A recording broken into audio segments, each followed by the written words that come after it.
How much do you love dogs? Enough to spend $1.9 million on them. That's how much a Tibetan Mastiff was sold for in 2014. Dog breeding is a complicated and sometimes murky world, but for the people involved, it's a lifelong obsession. So why are pedigree dogs so expensive?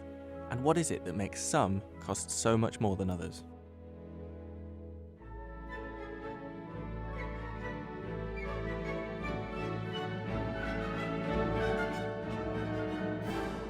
This is Crufts.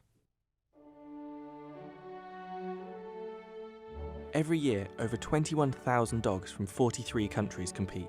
And it's here that you can see some of the world's most expensive dogs. Akitas, Chow Chows, Lurchens, and Samoyeds. I've had Samoyeds for over 30 years and I couldn't have any other breed. There is nothing quite like them. They are the most joyous dogs you would like to have. Naughty, but very nice to have. They have some interesting habits and traits, such as barking and digging, but you can stop them doing it if you do it at an early age. With all the coat that they've got, they do need an awful lot of grooming. We recommend 10 minutes a day, keeps on top of the coat, but they do shed their coat once or twice a year. A pedigree is proof of a dog's lineage. It's a family tree showing the parents, grandparents, and even great-grandparents of each registered dog. Having healthy parents that have competed in shows or trials can drastically increase the price of the dog, and this lineage is taken very seriously. Some owners even get their dogs DNA tested to guarantee they are purebred. Once you've paid the $10,000 for a pedigree purebred dog, they can be costly to look after. Vet bills for purebred dogs can be higher, and certain breeds have much higher chances of some conditions. Samoyeds, for example, can have problems with diabetes, loss of vision, heart conditions, and even hip dysplasia. Breeders will also invest in pedigree pets for sponsorship deals and prize money at international shows, driving their demand and price up even further. Dogs with certain temperaments, builds, or features that are likely to do better at shows can cost far more. And if you have a male pedigree dog, there's real money to be made, as champion dogs can have stud fees of over $1,000. The heritage of each breed plays a huge part too. A lot of people are interested in the history of breeds, and it has a lot to do with the way that the breeds will actually behave. If you have a dog that has always, is from a breed that has always rounded up sheep, you tend to have a dog that will round up the family. So there are some instincts that we've bred into dogs over the generations, which tend to come out now. So if you have a dog that's always bred to be a companion, something like the Pekingese or some of the other toy breeds, then they will naturally make good companions because that's what they were bred for. Breeding can also save vulnerable breeds of dog.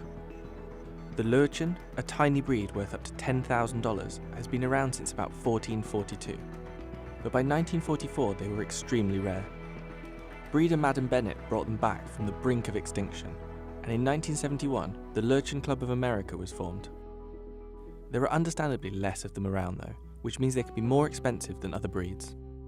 But at the same time as saving some breeds, the owner's market can put them in jeopardy. It was reported in 2018 that thousands of Tibetan Mastiffs were being abandoned in China.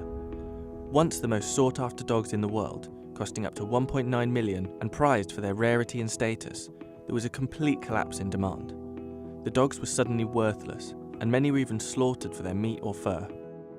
If a breed becomes very popular, then breeders can charge a lot more, and there are obviously a lot of very, very good breeders out there who care lots about their animals and are breeding them to the best of their abilities.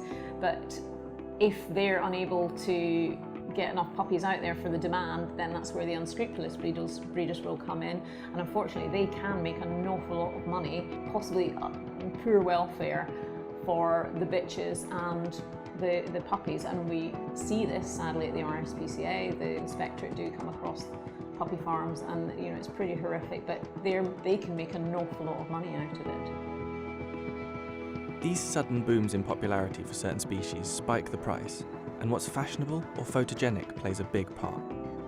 Instagram is flooded with Tibetan Mastiffs, Huskies, Shiba Inus, Chow Chows and Akitas, often bred to accentuate their cute features.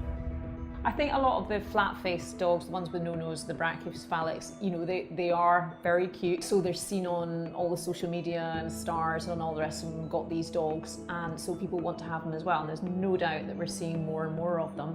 But they have been bred to such an extreme that they have so many things that I could tell you about wrong with their airways. Their tongues are too big, their soft palates are too big. It's the extremes of breeding that we can see some, you know, things that, you know, some of these animals will die.